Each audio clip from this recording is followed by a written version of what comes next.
E aí, turma boa, estamos de volta. Agora vamos fazer a resolução dos exercícios. Tenha fé aqui comigo que eu tô procurando como é que eu boto minha cara, viu? Muita fé, porque pouca fé não dá. Parará, parará. Tchau! Ele lembrou do professor Paulo. Vamos lá, deixa eu diminuir aqui. Minha gente, eu tô uma coisa horrorosa. Vocês estão vendo como estão meus cabelos? Tudo. Na próxima eu vou me maquiar, tá certo? Relaxa aí. Aguenta aí. E eu esqueci de comentar uma coisa com vocês. Ops. Ai, meu Deus, tenha fé, viu? Muita fé. Vocês perceberam que os nossos slides estão bem bonitinhos, com a marca, né, da escola, bem colorido, bem organizado, né? Foi a nossa professora Rayane que elaborou pra gente. Parabéns pra Ray, né? Agora a gente tá bem mais chique, os slides todos personalizados, bem chique, querem mais chique. Então vamos embora. Já tomaram a aguinha, né? Já resolveram o que tinha de resolver. Eu até fiz café, tá vendo? Tudo resolvido, tudo ok. Então vamos agora para nossa sequência de exercícios, tá certo? Eu coloquei a sequência aqui igualzinho ao material de vocês. Deixa eu me ajeitar aqui, tá toda troncha. Sim, vamos embora. Antes de adentrarmos aos exercícios, eu queria falar com vocês a respeito do preconceito linguístico, né? E o que vem a ser o preconceito linguístico? O preconceito linguístico é, segundo o professor Marcos Wagner, que é ele que trabalha com essa informação do preconceito linguístico, ele diz que é todo juízo de valor negativo, né? É juízo negativo de reprovação, de repulsa ou mesmo de desrespeito às variedades linguísticas de menor prestígio social. Nós sabemos que há uma infinidade de variedades linguísticas, né? Nós vimos até as variações que ocorrem com relação à região, variações de época, e nós sabemos que a nossa língua portuguesa, aquela ensinada nas escolas, ela é apenas uma das variedades linguísticas existentes, e ela é a que tem maior prestígio social. Então, sempre que alguém foge dessa norma de prestígio, ela costuma receber esse juízo negativo de valor, de reprovação, né, de repulsa e muitas vezes de desrespeito. Normalmente esse julgamento, esses pré-julgamentos dirigem-se às variedades mais informais e ligadas às classes sociais menos favorecidas, ou seja, aquela classe social que não teve tanto acesso à escolarização, certo? Então, preconceito linguístico é justamente isso, é toda forma de juízo negativo de valor, né, que faz com que as pessoas sejam desrespeitadas devido a não ter alcance, a não falar, não agir conforme as regras gramaticais. Então, nessa situação, tem aí na matéria de vocês, o sujeito ele é discriminado por não seguir o padrão estabelecido pelas variedades de prestígio. Em resumo, os acusadores confundem gramática com língua e as transformam no mecanismo de exclusão social. Não posso utilizar da gramática para transformá-la como mecanismo de exclusão, certo? Mas eu tenho que compreender que a variedade linguística gramatical, a padrão, a culta, ela é apenas uma das variedades existentes na nossa língua portuguesa. Bora lá. Preconceito linguístico. Exercícios. Temos aqui a tirinha com Chico. O Chico diz assim: ô Zé Lelé, não fica aí parado, faz alguma coisa. Enunciado. O personagem Chico Bento pode ser considerado um típico habitante da zona rural, comumente chamado de roceiro ou caipira. Considerando a sua fala, essa tipicidade presente aonde? No falar, né? A gente tem aí a questão da prosódia, né? Lembra da questão das pronúncias, né? Das palavras. A gente tem a variação tanto com relação ao léxico, mas também variação com relação à fala. Então, considerando a sua fala, essa tipicidade é confirmada primordialmente pela letra A, transcrição da fala, características de áreas rurais. B, redução do nome José para Zé, comuns nas comunidades rurais. Presta atenção. Aqui, quando eu digo assim, ó, a redução de José para Zé, comum nas comunidades rurais, eu posso perceber que o Zé, ele não é só comum, né, nas áreas rurais. Essa redução, ela está presente fora das comunidades rurais. Emprego de elementos que caracterizam sua linguagem como coloquial. Aqui a linguagem coloquial, a gente sabe que é aquela linguagem espontânea, que ela diz respeito às regras gramaticais, porque ela não é monitorada, né? E aqui, na fala dele, a gente não tem essa quebra, né? Ou seja, ele não fica aí parado, faz alguma coisa. O que a gente tem na realidade aqui é a transcrição da fala característica de zonas rurais, tá certo? Mas vamos seguir. D. Escolha de palavras ligadas ao meio rural incomuns nos meios urbanos. José Lelé não fica aí parado, faz alguma coisa. Está dizendo que as palavras aí empregadas, elas são incomuns nos meios urbanos. Eu não tenho isso. Tá? São palavras comuns, tanto no meio rural como no meio urbano. Utilização da palavra coisa, pouco frequente nas zonas mais urbanizadas. Coisa, o termo coisa, nós utilizamos no nosso cotidiano. Não é característica especificamente das zonas mais urbanizadas, certo? Então, o que acontece aqui? O personagem Chico Bento pode ser considerado um típico habitante da zona rural, comumente chamado de roceiro. Considerando sua fala, essa tipicidade de ser roceiro, de ser caipira, ela é confirmada primordialmente pela transcrição da fala característica de áreas rurais. Então, essa comunicação dele faz alguma coisa, ela é característica das áreas rurais, e aí nós temos a confirmação de que ele é roceiro por essa transcrição, certo? Posso passar? Vamos lá. Temos um pequeno texto aí, vamos dar uma lidinha, certo? Só há uma saída para a escola se ela quiser ser mais bem-sucedida. 2 pontos. Aceitar a mudança da língua como um fato. Isso deve significar que a escola deve aceitar qualquer forma de língua em suas atividades escritas. Não deve mais corrigir? Não. Há outra dimensão a ser considerada. De fato, o mundo real da escrita não existe apenas. No mundo real da escrita, não existe apenas um português correto. Aqui é a questão da variedade, né? Isso não há apenas um português correto, que valeria para todas as ocasiões. Ou seja, de onde eu estiver, a depender da minha situação comunicativa, o padrão de comunicação será o mesmo. A gente sabe que não é, porque não existe uma língua correta ou uma língua errada. Não existe apenas um único padrão, né? Um português, que valeria para todas as ocasiões em que eu estivesse inserido. O estilo dos contratos não é o mesmo dos manuais de instrução. A forma como eu vou elaborar meu discurso dentro do contrato não vai ser o mesmo discurso, a forma do discurso que eu vou escrever meu manual de instrução. O dos juízes do Supremo não é o mesmo dos cordelistas. A linguagem ali, o discurso presente do Supremo não vai ser o mesmo discurso utilizado pelos cordelistas. O dos diretores dos jornais não é o mesmo dos cadernos de cultura dos mesmos jornais ou de seus colunistas. Ou seja, a depender da situação comunicativa, eu vou utilizar uma variedade que vai me deixar adequado para aquela situação. É a situação comunicativa que vai dizer que tipo de variedade eu vou empregar, certo? Então, bora lá.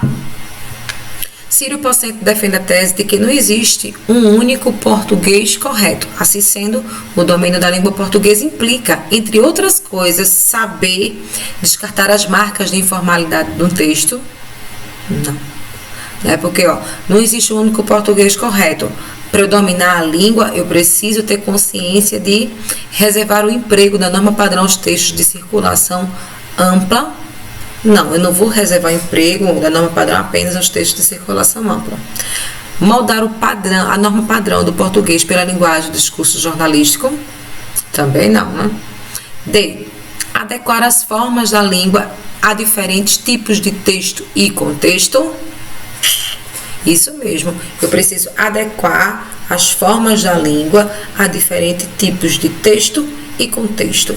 A depender do tipo de texto, do meu gênero textual que eu estou escrevendo, eu vou utilizar uma forma de linguagem diferente. A depender do contexto em que eu esteja inserida, eu vou utilizar uma variedade linguística que vai me deixar confortável dentro daquela situação comunicativa, beleza? E é desprezar as formas da língua prevista pelas gramáticas e manuais divulgados na escola. Não, muito pelo contrário, né? Ele tem que compreender a norma padrão, mas entender que aquilo dali é apenas uma única variedade e que essa língua, né, prevista pelas gramáticas e manuais divulgados pela escola, ela é a variedade de prestígio social. Próxima questão. Mais um pequeno texto. Bora lá.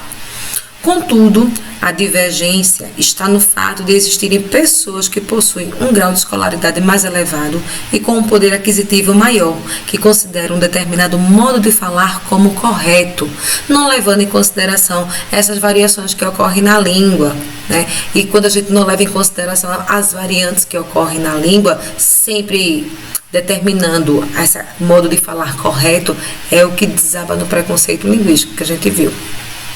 Porém, o senso linguístico diz que não há variação superior à outra.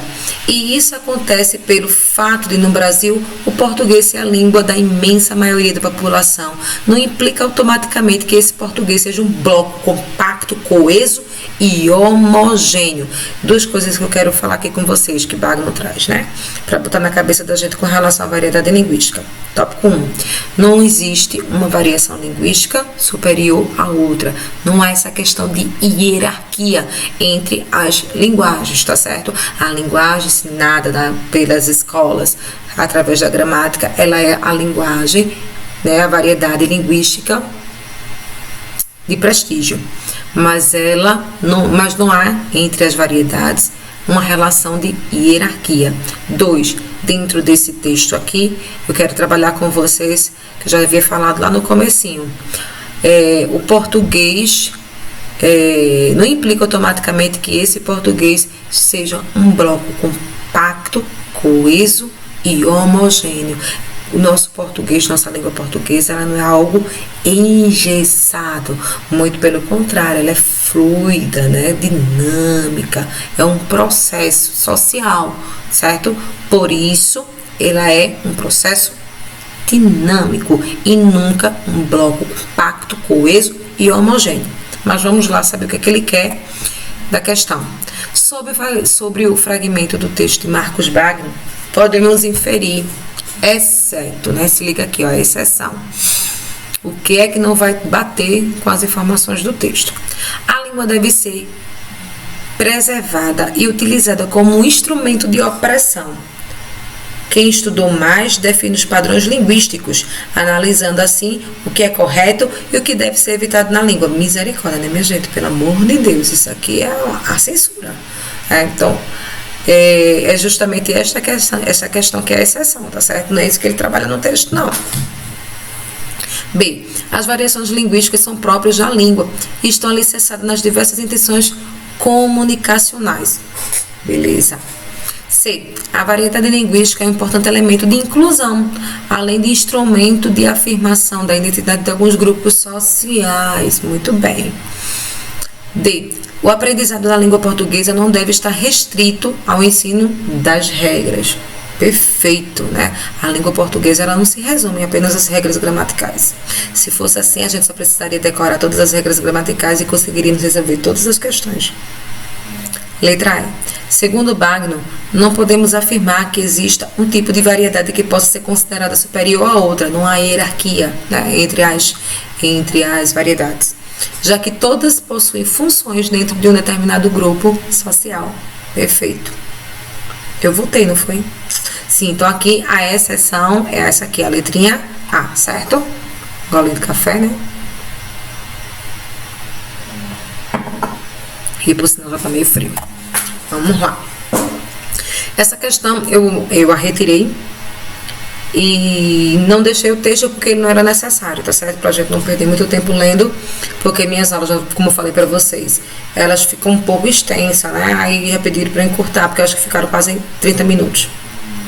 Então eu estou tentando otimizar aqui, tá certo? Mas eu tenho uma necessidade de fala muito grande.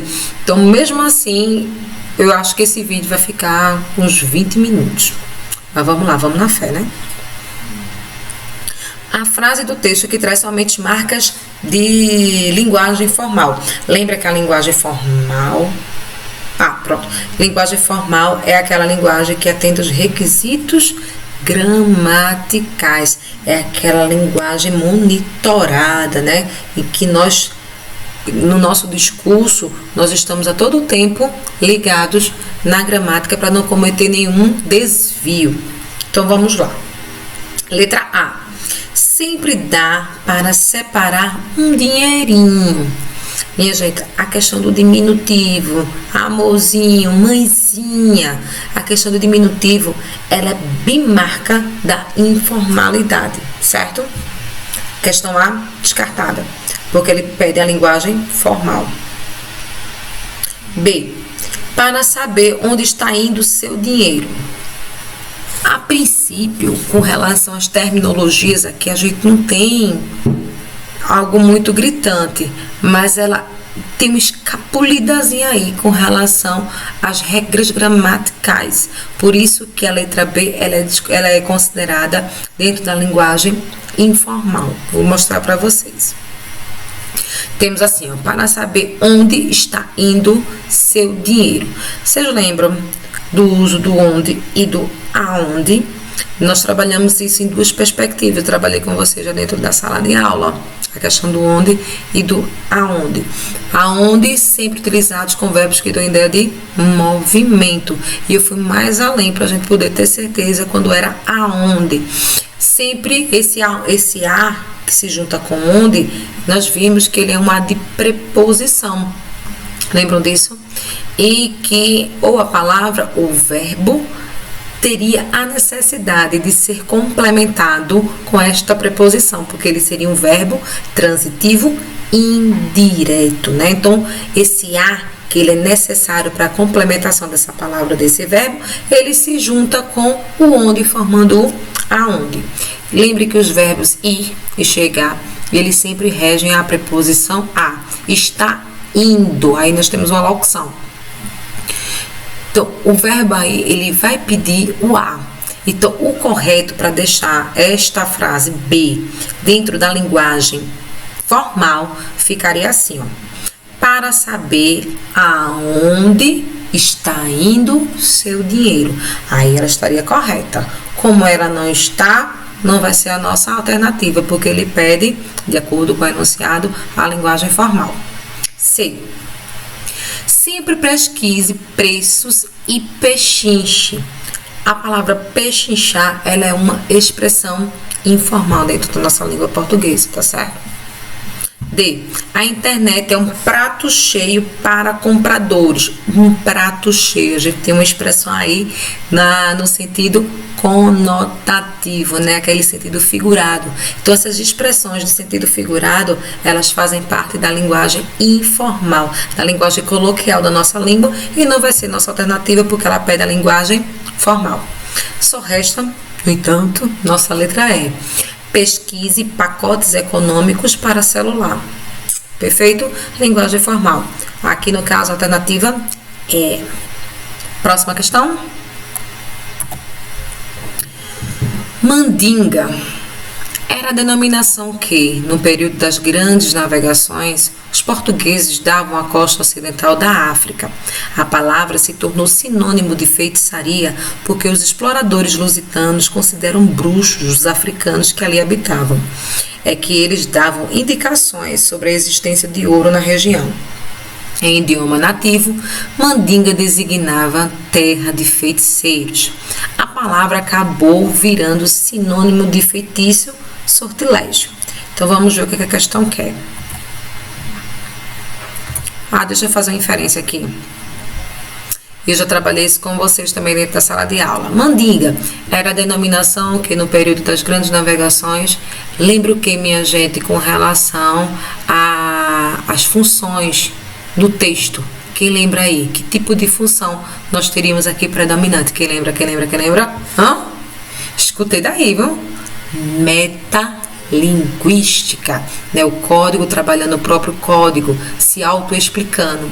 Função metalinguística seria aqui a função predominante, aqui no comecinho. Era a denominação que no período das navegações os portugueses davam à costa ocidental. Essa autoexplicação, a gente tem uma metalinguagem. Então vamos lá. No texto, evidencia-se que a construção do significado da palavra mandinga resulta de quê, minha gente? Vamos lá? Contexto sócio-histórico, diversidade técnica, descoberta geográfica, apropriação religiosa, contraste cultural. O que é que vocês acham? Responda aí para mim. Respondeu certo quem falou? Letrinha A. O significado da palavra mandinga está diretamente, né, relacionado ao período das grandes navegações.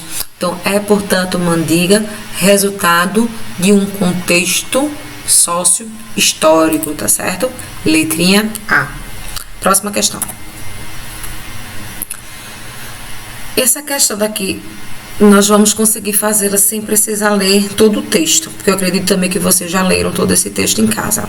Vamos para o enunciado. Temos assim, ó, o comentário do narrador do romance, ele bota o comentário aqui, né? Tá entre aspas. Emendou com uma valsa mais arretada ainda.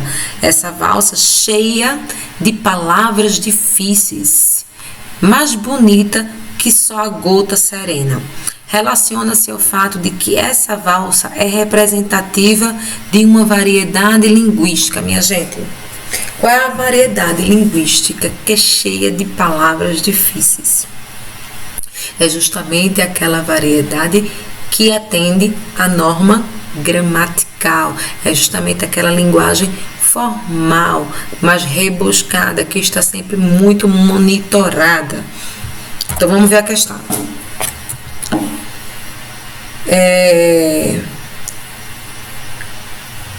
O comentário do narrador relaciona-se ao fato de que essa valsa é representativa de uma variedade linguística, letra A, detentora de grande prestígio social, mas vamos ver as outras. Específica da modalidade oral da língua? Não. Dizer que ela é cheia de palavras difíceis, bonita, que só a gota serena, ela é específica da modalidade oral da língua? Não. Previsível para o contexto social da narrativa, constituída de construções sintáticas complexas pelo fato de ela ter palavras difíceis? Não. Valorizada do conteúdo. Acho que valorização do conteúdo em detrimento da forma. Vale mais o conteúdo do que a forma? Não. É justamente representativa de uma variedade linguística detentora de grande prestígio social.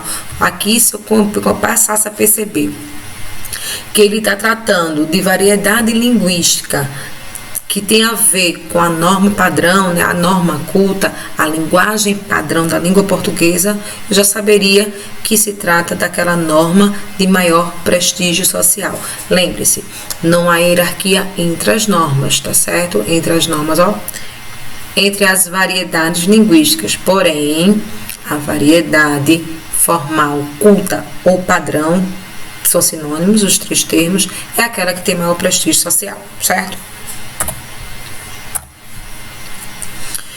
Bora lá, próximo texto.